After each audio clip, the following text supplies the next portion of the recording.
He walked into the funeral home like he owned the place, not a single tear in his eyes, not even a glance at the coffin where my grandfather, his own father, laid still, cold, and finally at peace after 6 years of suffering. 6 years that I had lived beside him day and night, losing every piece of myself in the process. And the first thing out of his mouth wasn't, "How are you?" or "What happened?" No. He looked me straight in the eyes and asked, "Where's the will?" I couldn't answer. My throat was burning from crying, my hands still trembling from holding my grandfather's hand as he took his final breath just hours before. The scent of cheap lilies filled the room, and the silence felt like a punch to the chest.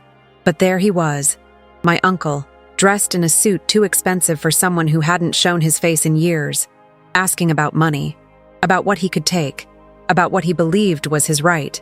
And all I could do was stare back, too exhausted to scream, too numb to react, too broken to fight.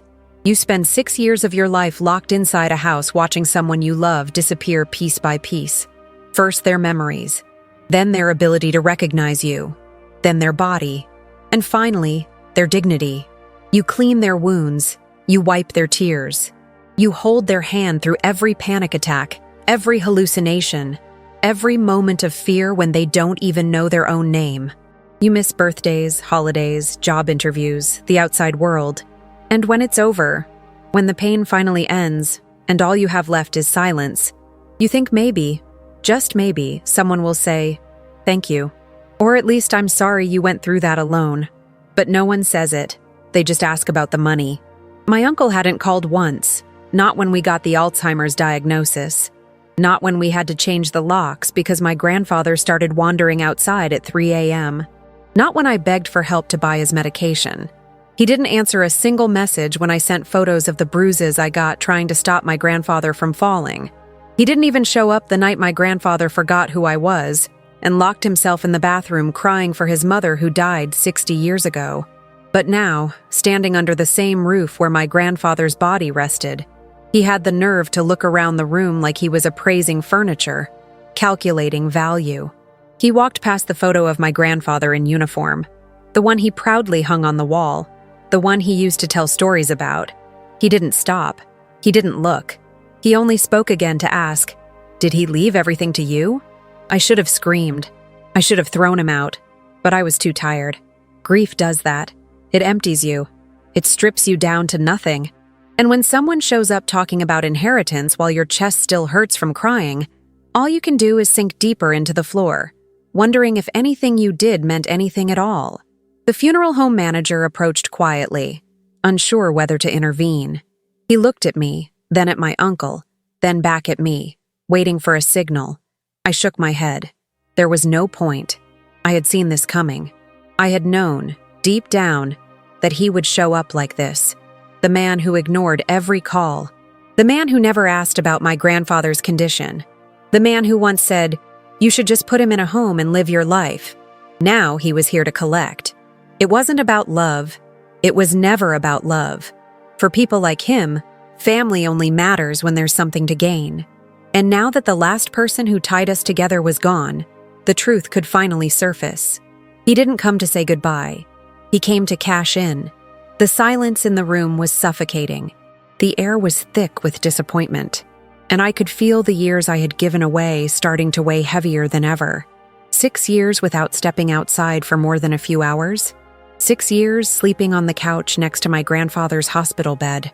6 years rationing food to afford his prescriptions. 6 years watching friends move on, get married, have kids, live. 6 years answering the same questions 100 times a day because he forgot the answers 100 times an hour. And now this man wanted a piece of it. Not of the pain, not of the sacrifice, just the house, just the bank account, just the parts he thought had value. I looked at the guest book. One signature. Mine. No one else had come. No cousins. No friends of the family. No old neighbors. Just me. And the weight of everything I had lost along the way. And yet, he stood there like he belonged, asking questions, demanding explanations, talking about his rights as a son. As if titles ever made up for actions. as if DNA alone earned him something after 6 years of absence. He sat down, crossed his legs, and asked if we could talk business. The phrase made my stomach turn. I hadn't even buried my grandfather yet. His body was still in the next room, and my uncle wanted to divide assets, make arrangements, split the leftovers of a life he never bothered to be part of. I could still hear my grandfather's last words, not clear ones, just whispers, repeating my name like a prayer, holding my hand like a lifeline, calling me his angel, his light. I had kissed his forehead and promised he wouldn't be alone, and I kept that promise until the very end. But I was alone now, and no one, no judge, no lawyer, no notary, could ever write in a will what I had truly inherited. Not the house, not the money, but the years, the silence, the exhaustion, the trauma, the love. And I knew, deep down, that whatever came next would not be about justice. It would be about survival, about reclaiming my life, about facing the truth that while some people inherit wealth, others inherit wounds, and my wounds were still bleeding. My name is Amanda Torres Oliveira. I'm 29 years old and I live in El Paso, Texas. Most people my age are still figuring out who they are. They travel, date, make mistakes, fall in love, get hurt, fall again. But I spent my 20s watching someone die slowly in front of me. I was never just Amanda. I was the granddaughter, the caretaker, the one who stayed behind when everyone else walked away. And I wore that identity like a chain around my neck for 6 long years. People talk a lot about sacrifice, like it's noble, like it gives you purpose. But what they don't say is how lonely it is, how invisible you become when your entire existence revolves around someone else's pain. I didn't have a job, not a real one. I didn't have friends visiting me. I didn't go out on weekends. And I hadn't celebrated a birthday since I turned 23. Because back then, the day after I blew out candles and wished for something more, my grandfather forgot my name for the first time. He looked at me and smiled politely, the way you smile at a stranger in an elevator. And then he asked me if I was there to sell him insurance. That night, I cried in the bathroom for an hour. I let the water run so he wouldn't hear me. I held onto the sink until my knuckles turned white. That was the moment I realized that my life had just changed permanently. That moment never made it into any social media post, any conversation, any family photo album, but it was the beginning of everything that came after. I didn't study nursing, I wasn't trained to handle dementia, but I learned. You learn fast when you have no choice. You learn what to do when they stop eating. You learn to read fear in their eyes before it turns into violence. You learn how to give sponge baths without making them feel ashamed. You learn how to clean wounds, change diapers, and convince someone that the year is 2021, not 1953. You become a professional in surviving on no sleep, no backup, and no certainty. Every day started the same. I'd wake up before the sun, not because I wanted to, but because he was already awake. Sometimes calling out for people who were long dead. Sometimes screaming because the shadows in the room had become enemies. I'd go to him, rub his back, and say, "It's okay, Grandpa. You're safe." And he'd look at me with confusion, sometimes anger, and sometimes a flicker of recognition that disappeared as quickly as it came. Breakfast took 2 hours. He didn't like the texture of eggs. Oatmeal made him gag. Toast was too crunchy. Everything had to be just right. Even though his taste buds were mostly gone and his appetite barely existed. But if I didn't make it perfect, he'd refuse to eat, and then the day would spiral. So I blended vegetables into soups, mashed fruit into paste, cut crusts off sandwiches with surgical precision. And when he finally ate, I'd sit in silence across the table, watching every spoonful like it was a countdown. There were moments when I thought maybe I was the one going crazy. I'd hear a spoon drop and my heart would race. I couldn't remember what day of the week it was. My phone would ring and I'd flinch, afraid it was bad news, even though there was no one left to deliver it. My world had shrunk to the size of one small living room, a couch, a bed, and the hum of the oxygen machine. That sound, it still haunts me. I used to write poetry. Before all this, I had journals full of it. I wanted to be a teacher, maybe even a writer, but the pages stayed blank for years. I couldn't find the words anymore. All the creativity in me was replaced by medical schedules, dosage charts, and behavioral notes. I wrote things like 6 p.m., seizure episode, 45 seconds, no injury, gave Ativan. Those were my new poems. Sometimes I'd look in the mirror and not recognize the woman staring back. My hair was always tied up, often greasy. My eyes had permanent shadows under them. My clothes smelled like antiseptic and old fabric.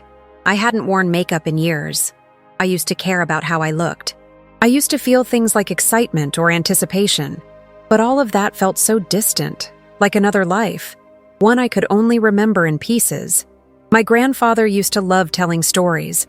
When I was little, he'd sit me on his knee and tell me about how he met my grandmother, how he built the porch with his own hands, how he fixed cars back in the day when you didn't need a computer to do it. But during those 6 years, the stories stopped. Sometimes he'd start one and forget the ending.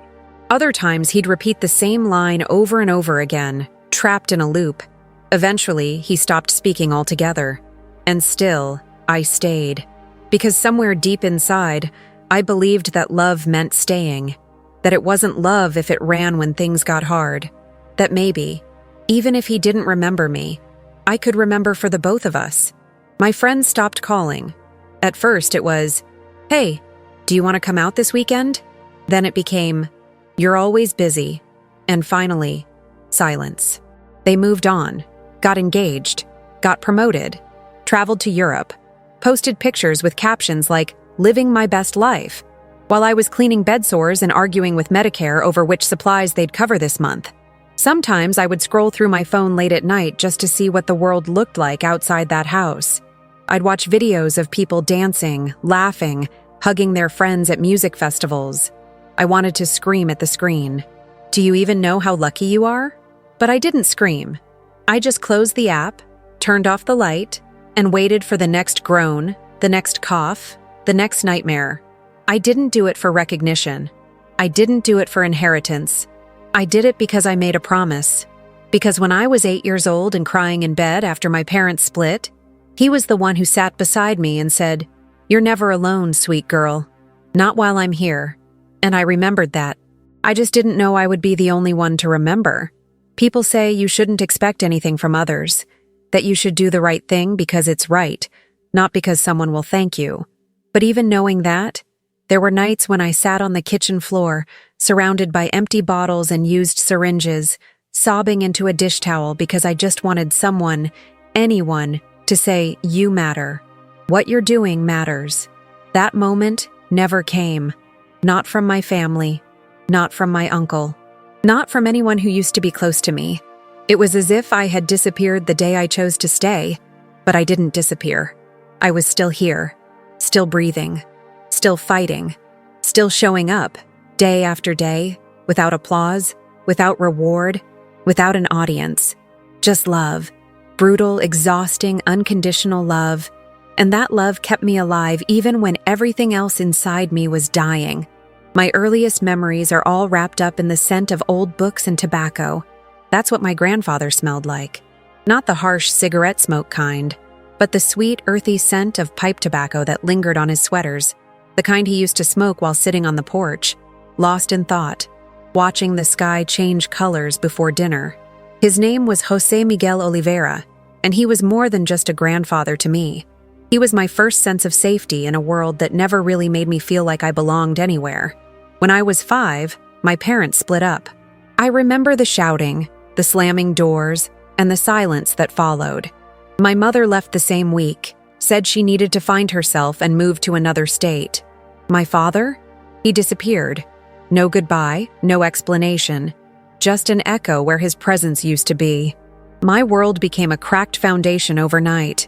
I cried for days, confused, angry, terrified. And in the middle of all that mess, it was my grandfather who came and sat beside me on the edge of the bed, pulled the covers up to my chin, and whispered, "You're not alone. Not while I'm here." He didn't make promises he couldn't keep. He didn't sugarcoat things. He was a man of few words, but when he spoke, they landed like stones. Steady, grounding. He had these weathered hands, thick with calluses from years of labor. Mechanic by trade, he could fix anything. Cars, radios, broken chairs, scraped knees, shattered hearts. People in the neighborhood knew him as So Jose, the man who could patch up any engine or help carry a heavy box without asking for a cent. But to me, he was simply Vo. We had our own little rituals. On Sundays, he'd take me to the flea market. We'd buy secondhand books and old vinyl records, even though we didn't own a record player. He said, "Some things are worth keeping, even if they don't work right now." I didn't understand it then. I do now. He was collecting pieces of a life that deserved to be remembered. Every afternoon, after school, I'd run up the stone path to his porch. He'd be waiting with a thermos of coffee and a slice of buttered toast. We'd sit in silence sometimes, just listening to the sounds of the neighborhood, the distant bark of a dog, the creak of bicycles, the hum of the wind brushing through the jacaranda trees. Other times, he'd talk for hours, telling me stories from his youth, about how he met my grandmother at a dance hall, how he once fixed a truck with nothing but a spoon and a roll of duct tape, how he taught himself to read because his parents couldn't afford school. He loved stories. He said they were the only thing time couldn't steal, that even when your body fails, your memory fades, your friends leave, the stories you carry in your heart will always be yours. I didn't know then how cruel time could be, how even those precious stories would one day slip through his fingers like sand. I was never a burden to him. Not once did he make me feel like I was in the way. When I had nightmares, he'd come sit beside my bed until I fell back asleep. When I failed math in the 3rd grade, he didn't yell. He sat with me every evening, explaining fractions using his old toolbox and screws. When I got my first period and panicked in the school bathroom, it was him the school nurse called, and he showed up with pads, a jacket tied around his waist, and zero shame in his eyes. That's the kind of man he was. Other kids had parents. I had him. And I never felt like I missed out. As I got older, I began to notice the things other families had. 2 incomes, vacation photos, Sunday barbecues with cousins. I noticed that while my classmates brought their moms to parent-teacher meetings, I brought an old man with grease on his hands and a gentle smile. Some teachers looked at us with pity. Others admired him. I didn't care. I was proud to have him by my side. When I turned 16, he gave me his old toolbox. It was dented, heavy, and smelled of rust and sawdust. Inside was a folded note in his shaky handwriting. It said, "For when things fall apart." That was all. But I understood. He wasn't just giving me tools for nails and bolts. He was giving me everything he had ever taught me. How to endure, how to fix what's broken, how to keep going even when the world doesn't make sense. I didn't know it at the time, but he was already forgetting things. Little slips. Misplaced keys, a half-told story, a name that danced on the tip of his tongue but wouldn't land. At first, we laughed it off. He blamed it on old age, on too many late nights watching old westerns. But deep down, I think we both knew. He never wanted to burden me. He would change the subject when I brought up his forgetfulness. He'd joke, "My memory's just selective, that's all." But I could see the fear in his eyes. The way they darted when he couldn't remember the name of a neighbor he'd known for 30 years, or the panic when he got lost walking back from the corner store he'd visited every week since I was born. I started staying home more, skipping outings with friends, checking on him twice, then 3 times a day. I began to memorize the names of his medications, reading up on memory loss and early-stage dementia late at night, curled up on the couch with my phone glowing in the dark. One day, I found him sitting in the backyard, staring blankly at the rose bushes he'd planted years before. When I asked him what he was thinking, he turned to me slowly and said, "These are beautiful. Who planted them?" I wanted to scream. Instead, I said, "You did, Vo. You planted them for Grandma." He nodded, like he believed me, but I knew he didn't remember, and I think a part of him hated himself for that. Still, he smiled. Still, he thanked me when I brought him tea. Still, he called me his little warrior. That never changed. At least, not yet. I used to think the world was divided between those who run when things get hard and those who stay. My grandfather was the one who stayed when everyone else ran. So when the time came, When the forgetting turned from moments to hours, from faces to entire years, I didn't hesitate. I stayed, not because I was strong, not because I had a plan, but because I loved him, and I couldn't imagine letting him disappear alone. I wasn't prepared for what would follow. No one is. But I held on to every piece of who he had been. The stories, the smell of tobacco, the rusty toolbox, the note that simply said, "For when things fall apart," because things did fall apart. And I was the only one left to hold the pieces.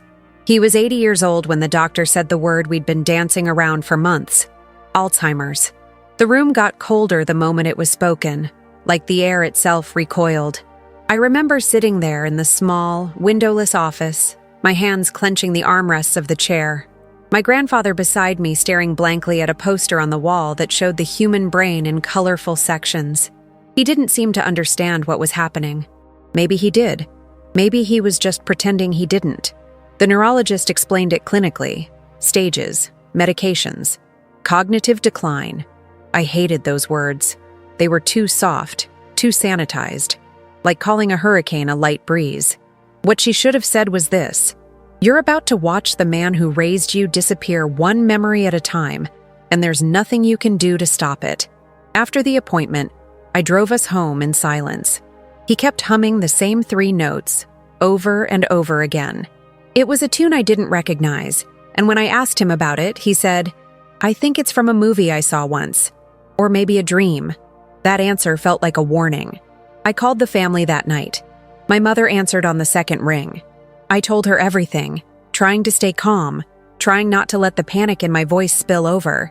She listened quietly and then said, "He's old, Amanda. That's what happens." As if age was an excuse for forgetting who you are. As if this wasn't a slow form of death.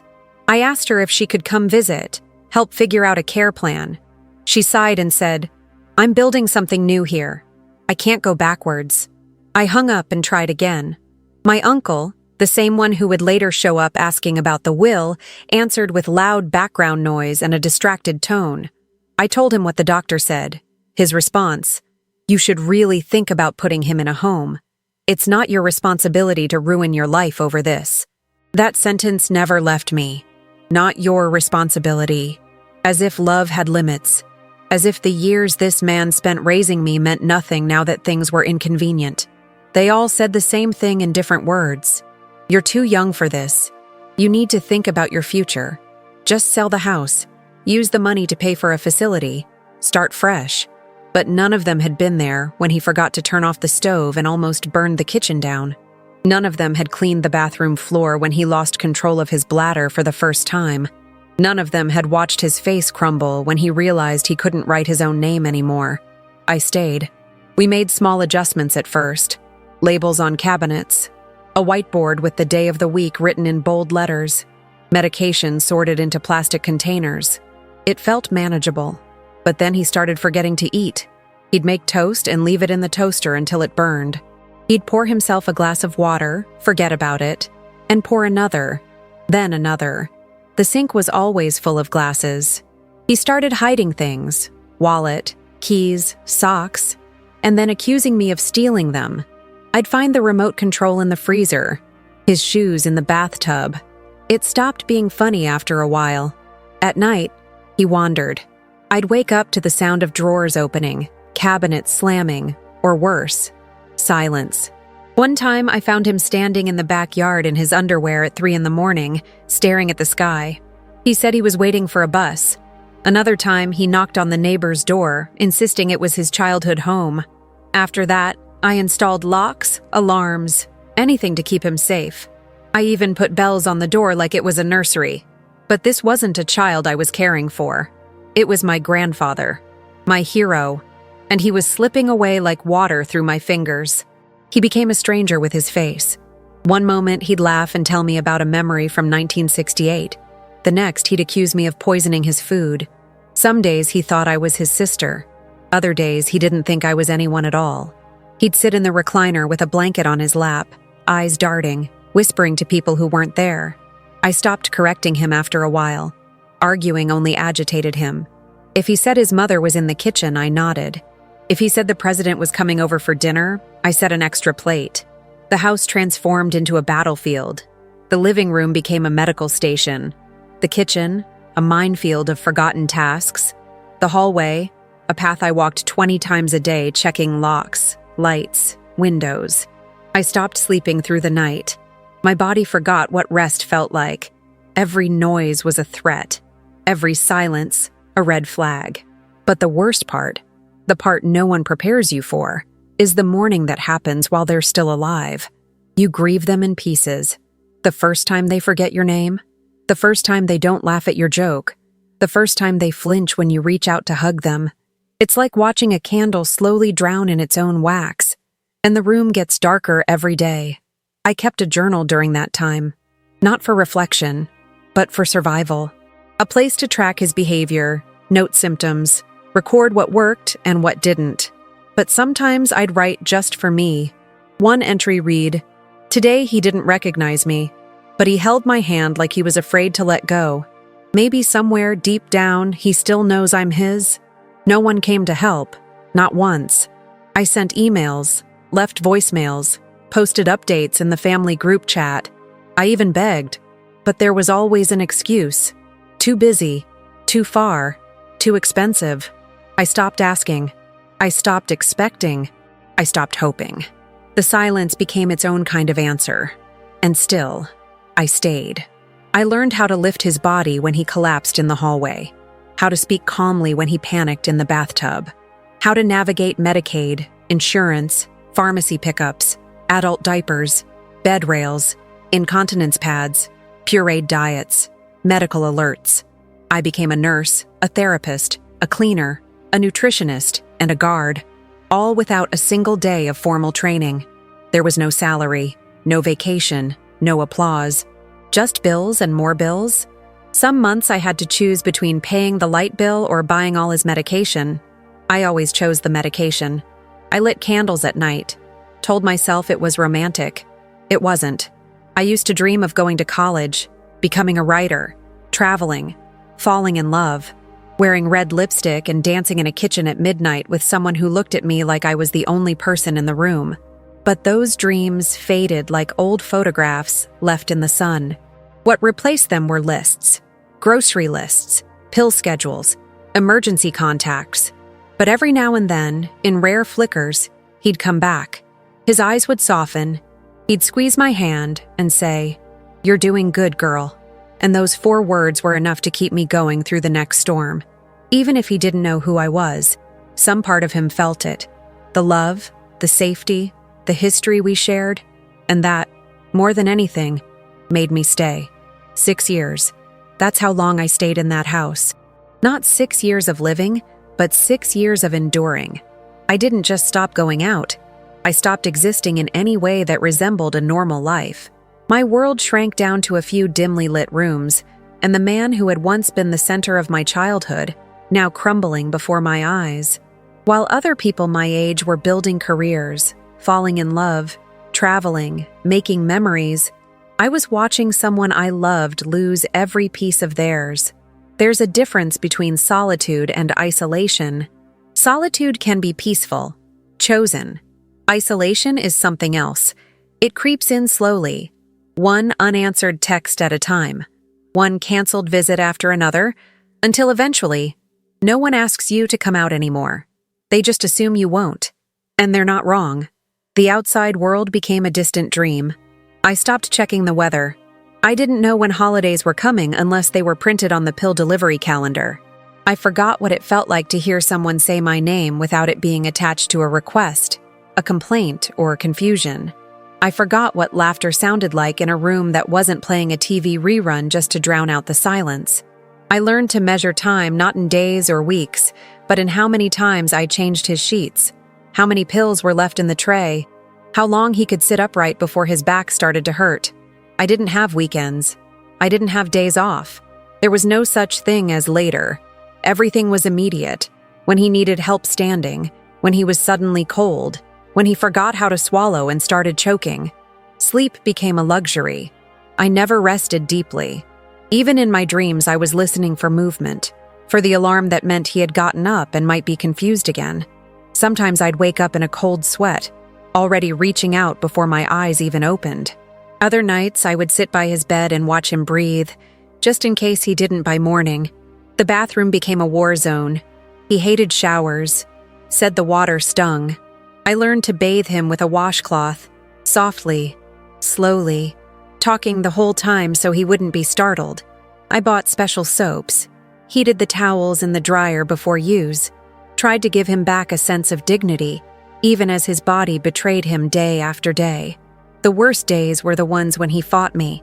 Not physically, though that happened too, but emotionally. The accusations, the paranoia, the blank stares. He'd say things like, "You're not her. Where's Amanda?" And my heart would drop. Or he'd insist I was trying to hurt him, steal from him, poison his food. I knew it wasn't really him speaking, but that didn't make it easier. There was one afternoon I'll never forget. He had a particularly bad episode. Screaming, thrashing, convinced he was trapped in a prison. I tried to calm him, but he pushed me so hard I fell back against the dresser. I hit my shoulder, hard, but what broke wasn't my body. It was something deeper. I slid to the floor, stunned, and as I looked up at the man who once held my hand through every fear I ever had as a child, I realized I didn't recognize him anymore. And in that moment, I think he felt it too. His eyes filled with tears, and he collapsed into my arms, sobbing like a lost child. I held him, rocked him, whispered, "It's okay. I've got you," over and over again, not knowing who I was trying to convince, him or me.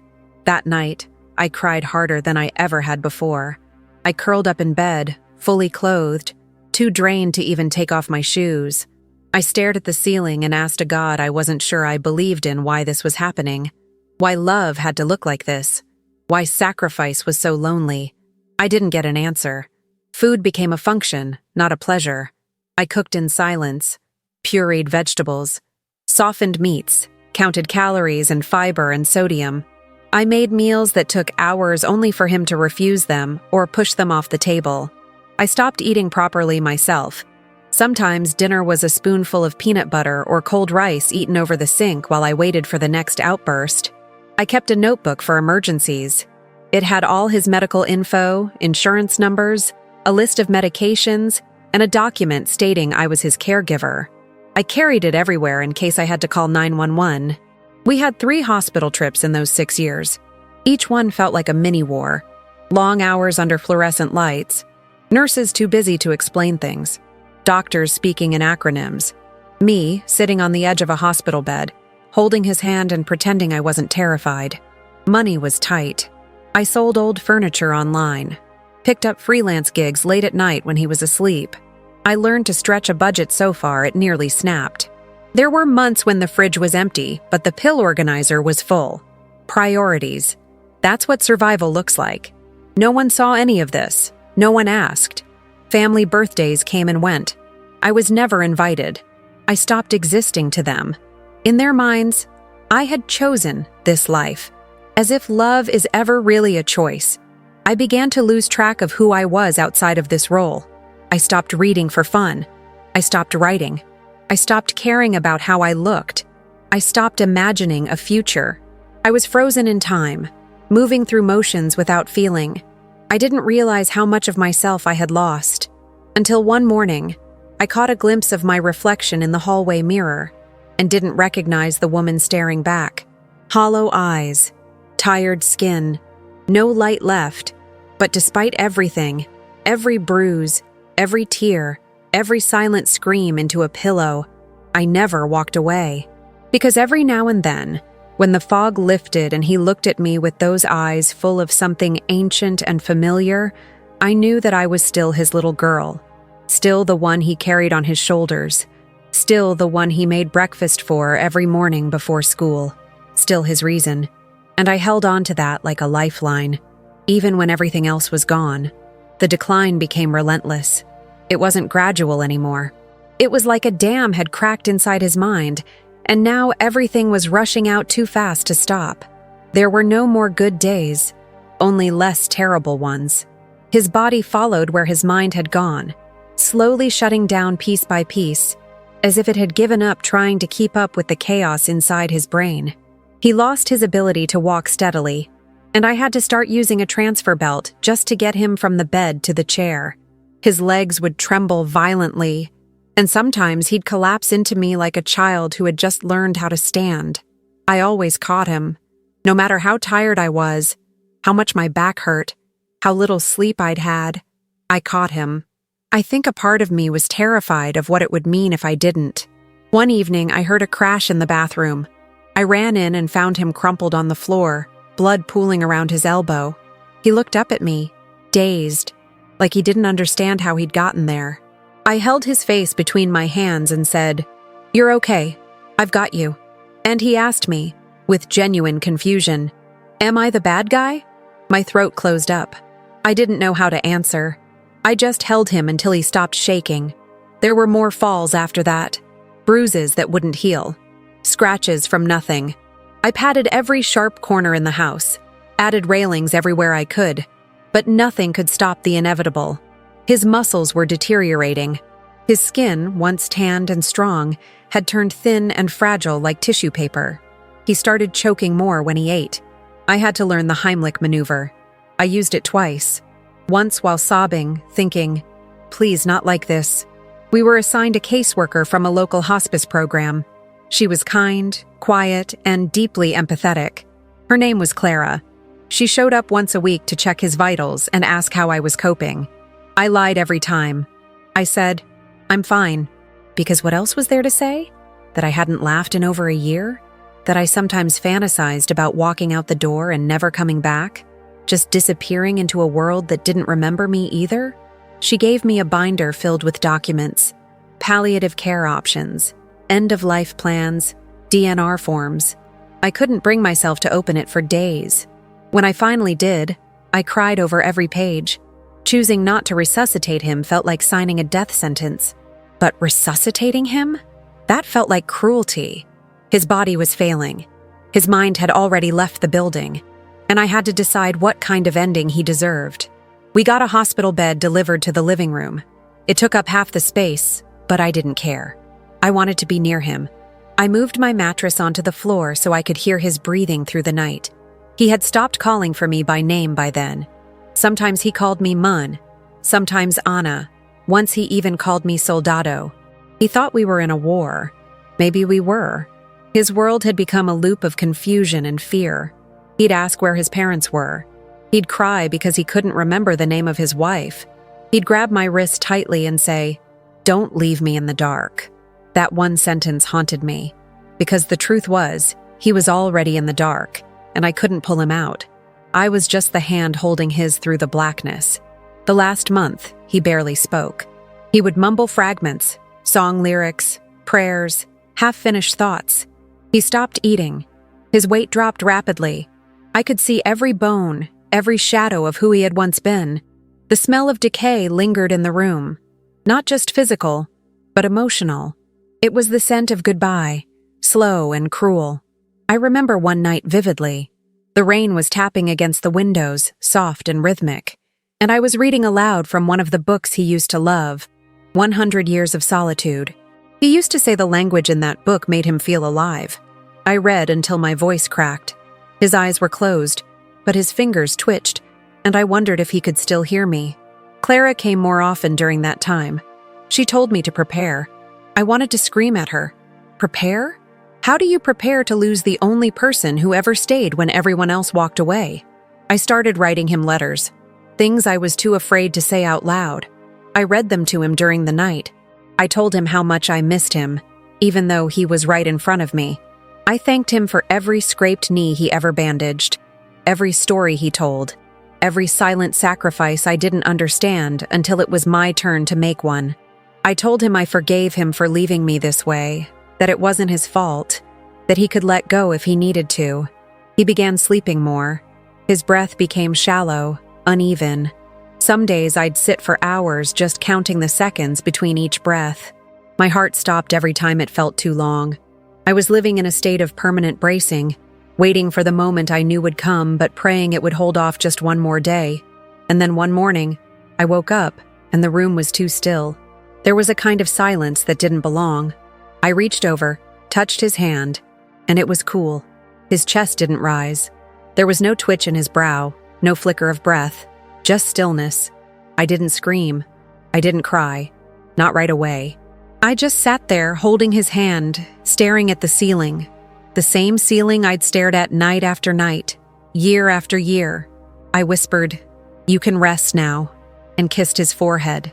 Clara came within the hour. She confirmed what I already knew. She hugged me. I don't remember what she said. It all blurred. The hospice nurse came. Then the coroner. I had to sign forms, make phone calls, choose a casket, pick a suit, notify the few family members who were still technically part of my life. And that's when he showed up. My uncle. I hadn't seen him in almost 7 years, not since before the diagnosis. He walked in with his crisp shirt, shiny shoes, smelling like cologne and audacity. I was still wearing the same hoodie I'd slept in, eyes swollen, hands trembling. He offered no condolences, no apologies, just a tight-lipped, "So, did he leave a will?" And just like that, the grief that had been frozen inside me cracked wide open. He didn't even pretend to care. There was no grief in his eyes, no tremble in his voice, just entitlement, masked in false politeness. He asked about the will like he was asking for the Wi-Fi password, as if this moment, my grandfather's death, was just a logistical inconvenience standing between him and what he believed was his. I stared at him, blinking, trying to process the absurdity of it all. I had barely taken my hand off the body of the man I loved, and here he was, straightening his tie and asking about paperwork. I didn't answer right away. I just looked at him. Really looked. He was older than I remembered, a bit heavier, with lines around his mouth that hadn't been there before. But his eyes were the same, sharp, calculating, cold. He used to visit once in a while when I was a kid, always with flashy gifts and big stories. He'd ruffle my hair, call me kiddo, and disappear before bedtime. He liked being the fun uncle, the generous one. But he was never there for the hard stuff. Not when my parents left. Not when my grandfather got sick. Not when I needed help. Just gone. Until now. I don't know, I said finally, my voice hoarse. I haven't looked. He gave me a tight smile. Well, we should get on that. I mean, this house alone must be worth, what, $250? $300? He let out a low whistle, shaking his head like he was doing me a favor by reminding me of its value. I stood there, feeling like I was made of glass. Everything in me wanted to scream, to shake him, to tell him how many nights I'd spent holding my grandfather's hand while he cried out for people who no longer existed, to tell him how many times I'd wiped blood from the walls after falls, how many hours I spent on the phone with insurance companies begging them to approve medication. But he didn't deserve that story. He didn't earn it. Instead, I said, "You haven't been here in 6 years." He shrugged. "Yeah, well, life happens. I offered to help, remember? Told you to put him in a facility." I almost laughed. That's what he thought help looked like? Telling a granddaughter to abandon the only father figure she'd ever had so she could get on with her life? So convenient, so easy. Walk away, cash in, and call it mercy. He walked around the living room like a buyer at an open house, picked up a photo frame from the shelf, wiped a speck of dust off it, set it back down like it was too heavy. The photo was of me and Grandpa sitting on the porch one summer, our faces sweaty, our hands holding lemonades, both of us mid-laugh. I wondered if my uncle even remembered that day. Probably not. He wasn't there. He made his way into the kitchen, opened cabinets like he had a right to, inspected the pantry. I followed him, numb, watching this grotesque theater unfold in the same space where I'd blended my grandfather's meals, cleaned up spilled pills, cried quietly into dish towels. "Where's the safe?" he asked casually. I didn't answer. He turned to face me, a little sharper this time. "Listen, Amanda, I know this is hard for you, but this isn't just about your feelings. He was my father too. My feelings? As if this was about something so flimsy. I wanted to rip every cupboard door off its hinges. I wanted to grab every bill, every medical record, every dated grocery receipt and shove them in his hands and say, 'You want this house? then take the pain too. But instead, I took a breath, a long one, and said, "No, he wasn't." He blinked. "Excuse me? He was your biological father, but he stopped being your dad a long time ago. Maybe the day you stopped showing up. Maybe the day he called for you and you didn't answer. Maybe the day I held him while he cried because he thought he'd been forgotten. I don't know. But I do know this. He died with me. Not you." He looked like he might argue, but then he laughed instead. A low, mocking laugh. "You always were dramatic." I walked past him, into the back bedroom, Grandpa's room. It smelled like medicine and linen and a life that had just ended. I opened the top drawer of the old dresser, pulled out the folder he'd left there, untouched for months. He made me promise not to open it until he was gone. He said it was all in there. His will, his final wishes, everything. I handed it to my uncle without a word. He opened it on the spot, flipping through the pages like he was scanning for treasure. And then he stopped. His face changed. The color drained. His mouth twisted into something between confusion and offense. He flipped back a page, then forward again. I waited. This isn't right," he said. "It is. He left everything to you." "Yes." He stared at me. "But why? I mean, you're not even his real kid." I met his gaze. Calm. Steady. Because I was there. When he couldn't walk. When he forgot how to eat. When he screamed in his sleep. I was there. He opened his mouth to argue again, but I cut him off. "You weren't here. Not once. Not for a single holiday. Not for a birthday. Not for a fall, a hospital visit, a sleepless night. Not for him, and not for me. You don't get to show up now and pretend you earned something." He stood there, folder in hand, trying to decide whether to fight me or leave. Eventually, he set the folder down on the counter and muttered, "This is bullshit." Then he walked out. No goodbye. No parting words. Just the sound of his shoes tapping on the tile and the front door slamming shut behind him. I stood there alone, not for the first time, and not for the last. But this time, it felt different. Not empty, not defeated, just quiet. I picked up the folder, pressed it to my chest, and sat on the floor. I was surrounded by silence, the kind that used to make me feel invisible. But this time, it didn't. This time, it felt like proof. Proof that everything I gave, everything I lost, everything I carried, meant something. That even in his confusion, even in his fading mind, my grandfather knew the truth. He knew who stayed. It took days for me to realize he was really gone. Not just gone from the room or the house, but gone from this world. For so long, my every action had revolved around him.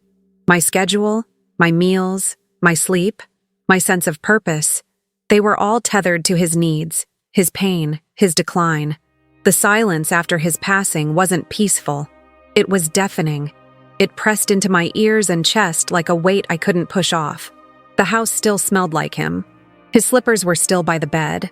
The last sweater he wore hung on the back of the chair, as if he'd only stepped out for a moment and would come walking back in any second, asking for tea or humming a forgotten tune. I tried to clean, to sort, to pack up the pieces of a life that meant everything to me but would mean nothing to the outside world. But I couldn't do it. Every item I picked up felt like betrayal.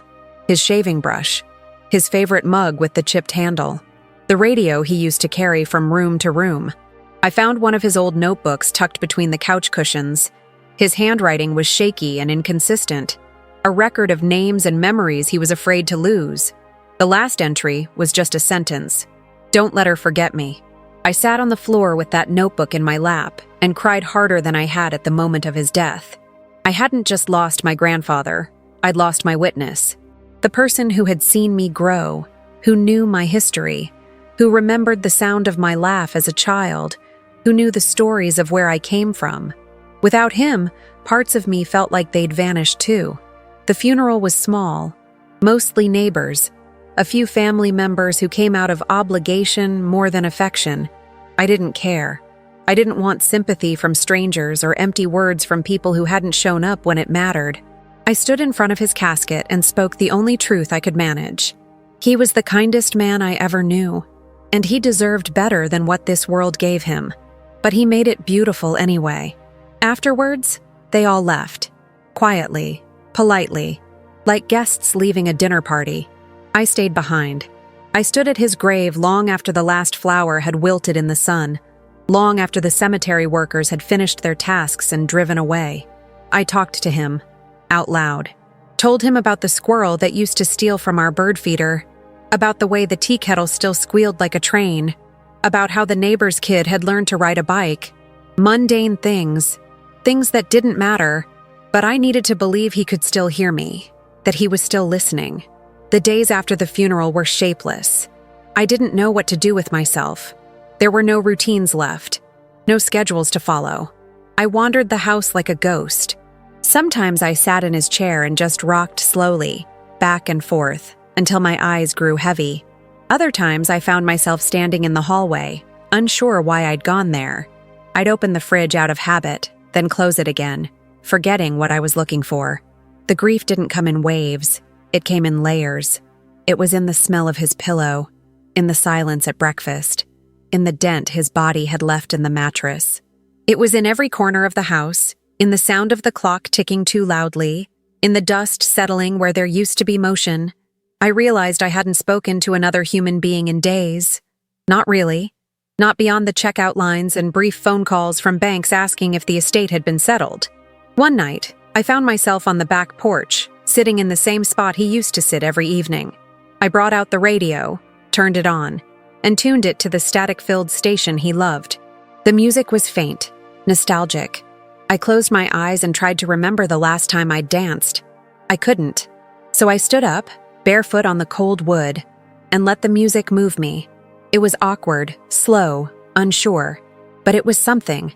That's when I realized I was still here. I had survived it. All of it.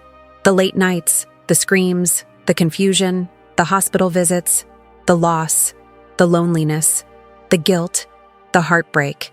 I had lived through every minute of his dying, and I was still breathing.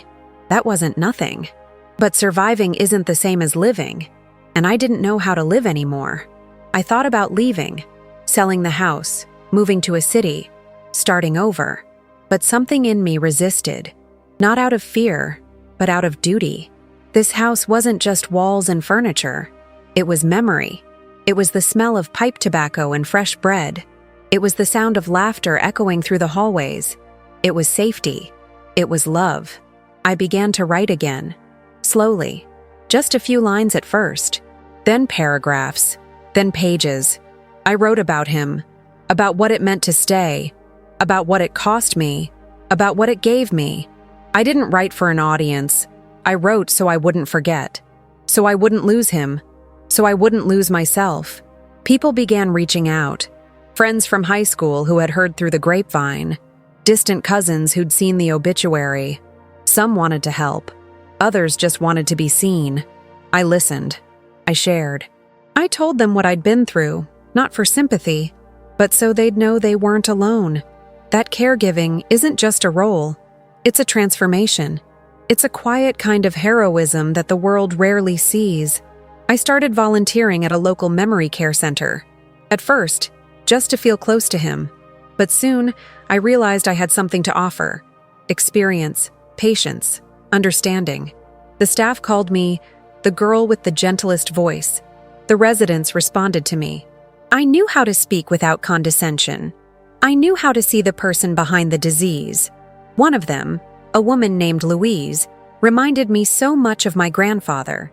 Same eyes, same sharp wit hiding beneath the confusion. One day, she asked me if I believed in heaven. I told her I didn't know, but I believed in something. Maybe not a place in the clouds, but I believed that love doesn't disappear, that the people we hold in our hearts never really leave. She smiled and said, "Then I guess I'll never be gone." I wrote that down. I started writing everything down. Not just the pain, but the moments of grace, the kindnesses, the unexpected joy, the resilience that had been forged in fire. And with every word, I felt a little more whole, a little more like me. Not the version of me I was before he got sick, Not the naive girl with dreams of running away and becoming someone new, but the version of me that had survived the storm. The one who knew the cost of love and chose it anyway. The one who stayed. And in that quiet, sacred knowing, I began to understand something I never could in the thick of it. He wasn't the only one who left something behind. I had too. And maybe that was the beginning of everything. There was a heaviness that lingered in the house no matter how many windows I opened or how long I let the breeze pass through. It clung to the corners like cobwebs of memory, the kind you couldn't sweep away with a broom or drown in bleach. The house was clean, yes, sparkling, even, but it still felt full of silence, full of echoes, full of the past. Some days I'd forget and catch myself setting out 2 mugs instead of 1, instinctively placing his slippers by the couch, folding his blankets as if he were coming back. It was muscle memory, the kind that years of caregiving etch into your body. But when I'd turn around, there'd be nothing but absence. Not just of him, but of who I had been while he was still here. That girl no longer existed either. It's strange how the body adjusts faster than the heart. My spine began to ache less. My hands weren't as swollen. The dark circles under my eyes began to fade. Sleep returned in fits and starts. Strange, dream-heavy sleep that often left me more exhausted than before. My appetite came back too, though food still tasted different. Not because of the ingredients, but because I was no longer eating out of necessity, no longer shoveling bites between pill times or cleaning up spills mid-meal. I could eat hot food now, slowly. That, in itself, was an adjustment. I began to reclaim small pieces of myself in the most unexpected ways. One day I went out and bought new bed sheets, crisp white ones with little embroidered patterns. They didn't match anything else in the room, but I liked them. They were mine. I replaced the worn towels, rearranged the living room, bought a plant. It died in 3 weeks, but I didn't care. It had been a start. I found an old photo album buried deep in the hallway closet. I hadn't looked through it in years. As I flipped through the pages, I found a picture of him holding me on his shoulders during a summer parade. My cheeks were painted like a butterfly, and he looked so proud. I pressed my fingers to the image, tracing the line of his smile. That photo stayed with me for hours afterward. Not just in my memory, but in the feeling it stirred. Something between nostalgia and mourning, but deeper. It wasn't sadness exactly. It was longing for a moment I'd already lived and would never get back. I started talking to him more. Not out loud all the time, but in that quiet way you speak to someone you know is listening, even if they're not physically there. I'd ask for his opinion when fixing things. I'd hear his voice in my head during news segments he would have had strong thoughts about. I imagined what he would say about the neighbors, or the weather, or the way I was finally making scrambled eggs the way he liked them. Fluffy, not dry. I couldn't bring myself to touch his bedroom yet. I kept the door closed most days, a silent boundary I wasn't ready to cross. But one rainy afternoon, I opened it. The smell hit me first. Faint, familiar, unplaceable. It was a mix of soap, old paper, and the kind of comfort you can't bottle or describe. I sat on the edge of his bed and let the quiet settle. There was no ritual, no breakdown, no drama. Just stillness, just me, and the lingering trace of him.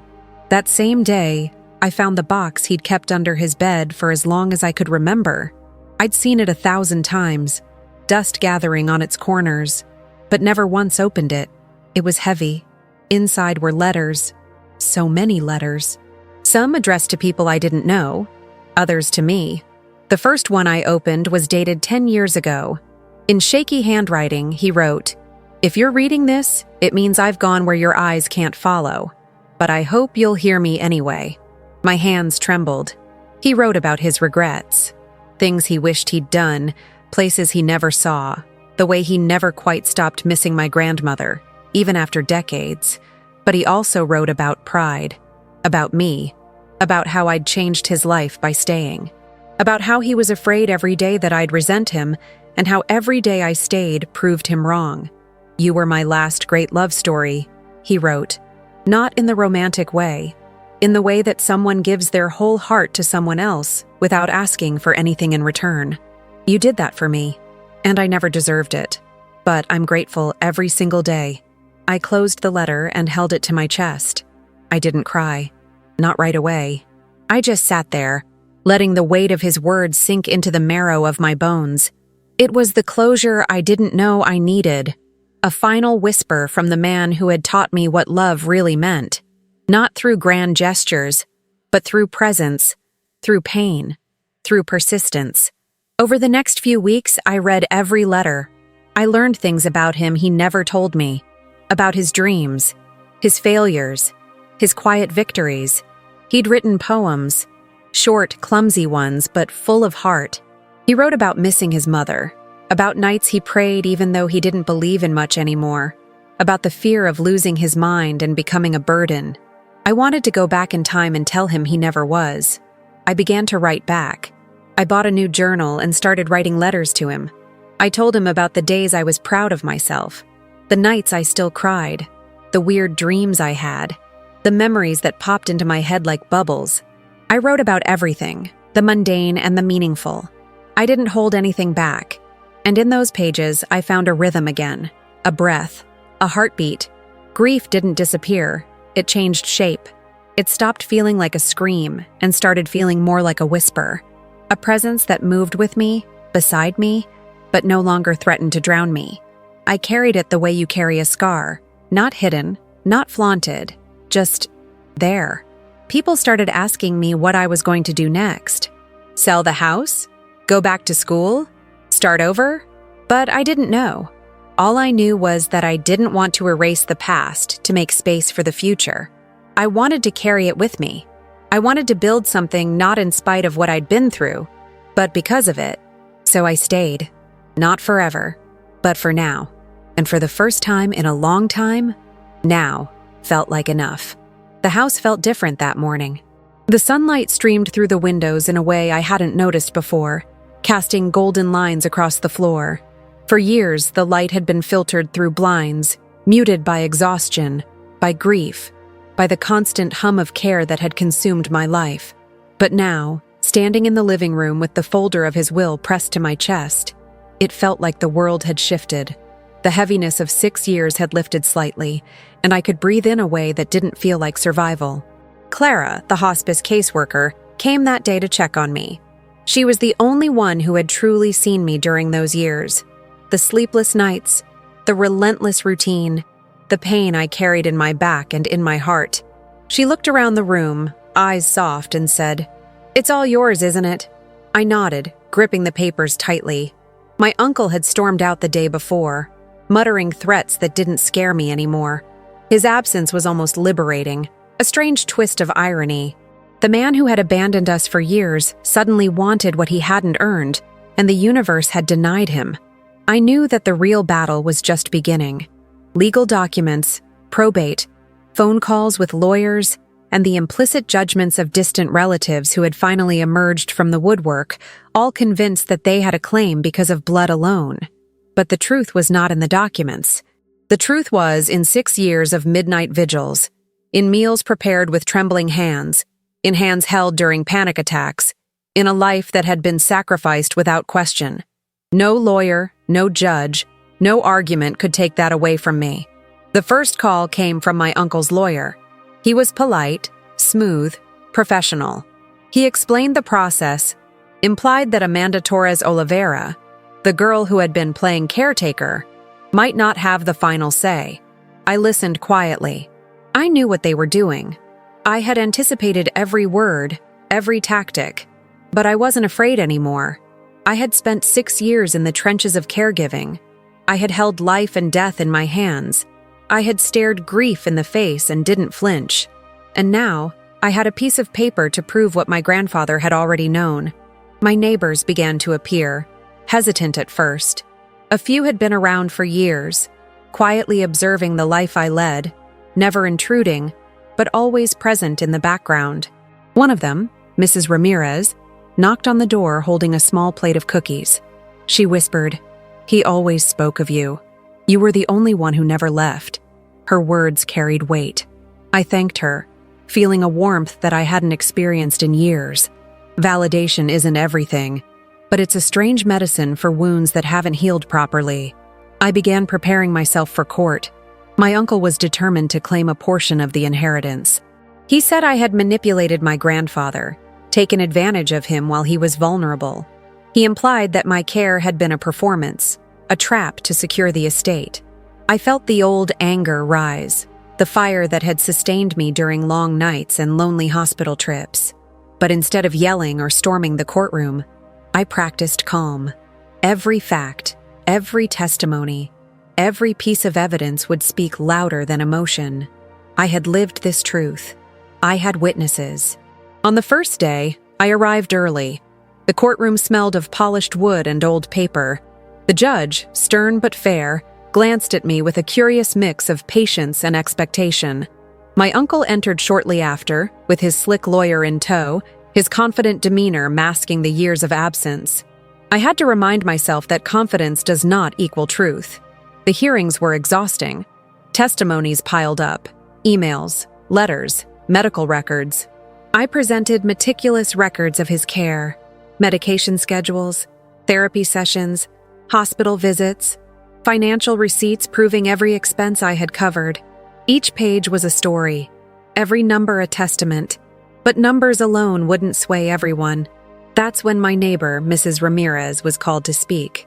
She described the countless times she had seen me tending to my grandfather, the meals I prepared, the nights I spent awake when he was restless, the time he had fallen in the hallway and I had carried him to bed. Her words had the weight of lived experience. She didn't embellish. She didn't exaggerate. She just told the truth. Then came the nurse from the hospice program, Clara. Her testimony was clinical yet piercingly personal. She described the progression of my grandfather's illness, the level of care required, the dedication needed to sustain it, and the way I had navigated every challenge with competence and compassion. She described me not as a daughter or granddaughter, but as a professional who had exceeded expectations without training, without support, without recognition. Her words were a lifeline, bridging the gap between the legal and the emotional, and I felt a quiet pride settle in my chest. The opposing counsel tried every tactic. He questioned my decisions, suggested negligence, implied manipulation. Each argument was met with evidence, with testimonies, with the quiet, undeniable truth of what had transpired in that house for 6 years. I stayed composed, my hands folded in front of me, my eyes fixed on the judge. I remembered every night I had held my grandfather while he cried, every meal I had prepared, every wound I had cleaned, every breath I had monitored. This was for him, for us, for everything that had been endured in silence. After days of testimony, the judge called for final statements. My uncle's lawyer spoke, emphasizing entitlement, bloodlines, and the duty of inheritance. I took a deep breath when it was my turn. I didn't speak about legalities. I spoke about truth, about presence, about the years of devotion that could not be quantified, that could not be reduced to paper. I spoke about love, about loss, about the silent sacrifices that define a life lived for another. My voice didn't shake. My heart did, quietly, beneath the surface. The ruling came in the late afternoon. I remember the sunlight streaming through the courtroom windows, the golden haze touching the polished floor. The judge read the decision. The estate would remain in my care. Everything, just as my grandfather had intended. My uncle's protests fell flat, his arguments dismissed. The room that had been tense with anticipation erupted quietly in relief and disbelief. I felt a weight lift that I didn't fully understand until that moment. The acknowledgement of truth, the recognition of sacrifice, the final affirmation that love and commitment mattered more than absence and entitlement. When I stepped outside, the world seemed brighter, sharper, more alive. The wind felt different, carrying scents of flowers, pavement, and distant trees. I realized that I hadn't just won a legal battle. I had reclaimed a portion of my life that had been held hostage by grief, loneliness, and the absence of those who had walked away. My grandfather's voice lingered in my mind, faint but clear, as if he were saying, "You understood me. You stayed. You were enough." For the first time in years, I didn't feel the weight of obligation pressing down on me. The house, the estate, the legacy, it was mine to honor, to preserve, and to continue. And for the first time in a long time, I felt the quiet certainty that everything I had endured, every sleepless night, every tear, every moment of despair, had not been in vain. After the court ruling, the house felt alive in a way it hadn't for years. Not because someone had taken over, not because the sun hit the windows differently, not because the air smelled new. It was alive because I finally felt my own heartbeat again. For 6 years, I had existed only to maintain someone else's life, to survive the relentless cycles of illness and fear. Now I could begin to exist for myself, and the sensation was intoxicating, strange, and terrifying all at once. The first thing I did was reorganize the house. Not in the practical sense, not like preparing for an inspection or a legal review, but in the intimate, emotional way of reclaiming a space. I moved his favorite chair to where it caught the morning sunlight. I polished the wooden floors until they reflected the sky outside. I hung pictures that had been tucked in drawers, photographs that told stories of laughter, adventure, and memories that no one else had cared to preserve. Each object, each placement, was a gesture of honor. Not just for my grandfather, but for myself, for the girl who had survived, who had stayed, who had endured everything that others had refused to face. I enrolled in nursing school. For years, I had cared for my grandfather out of necessity, out of love, and out of duty. Now, I wanted to channel that experience into something that could serve others, something that could give the care I had learned to master to people who had no one else. Sitting in lecture halls, taking notes, learning the science behind the compassion I had practiced instinctively, I felt like I was finally merging the parts of my life that had been fractured. Each patient I worked with reminded me of him. Each small victory, every moment I helped someone feel safe, was a continuation of the years I had spent at his side. I traveled, slowly at first, then farther than I ever imagined. The first trip was just a drive to a nearby town. The wind in my hair, the sunlight on my skin, the freedom to choose my own direction. It was overwhelming. The road seemed to stretch endlessly, and with each mile, I felt the weight of the past lifting, replaced by a tentative hope. I cried in the car, alone, for months of stolen moments, for years of sacrifice, for the little girl I had been and the woman I had become. Each tear was a reclamation of life, a permission to exist for myself. I reconnected with old friends.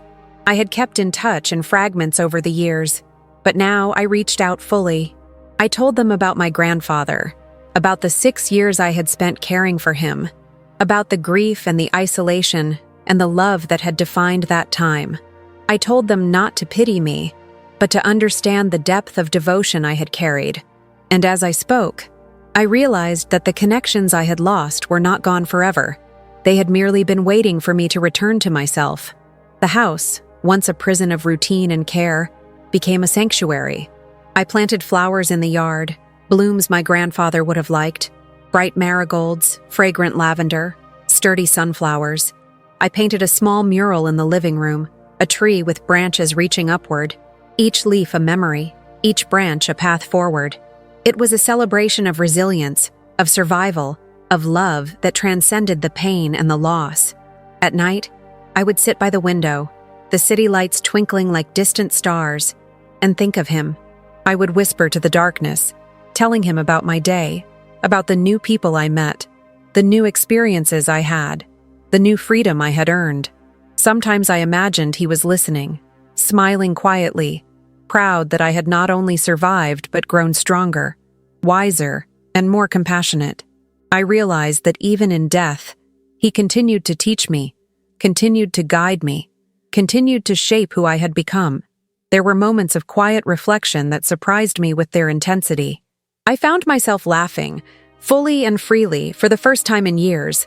I danced alone in the kitchen, spun in the living room, sang loudly in the shower. Each sound was a testament, not just to freedom, but to the enduring presence of love. Love that had been tested, challenged, and nearly broken, but had survived in the heart of the one who stayed. I also forgave. Not my uncle, not the world, but myself. I forgave the moments I had felt anger, exhaustion, despair. I forgave the tears I had shed in silence, the nights I had questioned my worth, the fleeting thoughts of escape. Each act of forgiveness was a stitch, repairing the fabric of a life that had been stretched thin by duty and grief. I realized that to honor my grandfather's memory, I didn't need to live in the past. I needed to carry it forward with dignity, courage, and gratitude. And gratitude became my companion. I was grateful for the years I had shared with him, for the lessons he had imparted, for the love he had given and trusted me to uphold. I was grateful for the people who had quietly supported me, the neighbors, the hospice workers, the few friends who had remained steadfast. I was grateful for the strength I had discovered within myself, a strength I had never anticipated, but now could no longer deny. Life began to unfold in layers I had almost forgotten existed. I wrote letters to him, even now, filling journals with words I would never send, words that carried the weight of devotion, the relief of closure, and the simple joy of survival. I visited places I had only imagined, tasted foods I had once forbidden myself for practicality, and found beauty in the small, mundane details that had been invisible in the shadow of caregiving. I allowed myself to love again, not in the recklessness of youth, but in the cautious, deliberate way of someone who had learned the value of presence, the depth of care, and the preciousness of time. I embraced friends. I nurtured new connections. I opened my heart slowly, carefully, because I knew its fragility and its resilience. I lived fully and intentionally, honoring both the pain and the beauty of the life I had survived. And in the quiet moments, when the wind moved through the trees, when the sun dipped behind the horizon, I felt him there, not as a burden or a memory to haunt me, but as a presence to inspire me, to remind me of the love that had shaped me, the courage that had sustained me, and the life that awaited me beyond grief. His legacy was not just the house, not just the papers, not just the inheritance. It was me. My strength, my compassion, my unwavering devotion, my willingness to remain when others walked away. Thank you, Grandpa, for trusting me with your last years. Thank you for teaching me what love truly means. Thank you for showing me that even in the darkest moments, even when the world abandons you, you can endure, you can care, you can survive, and one day, you can thrive. Your life, your love, and your lessons will carry me forever, and I will honor them every day in everything I do. Thank you for believing in me. Thank you for letting me be the one who stayed.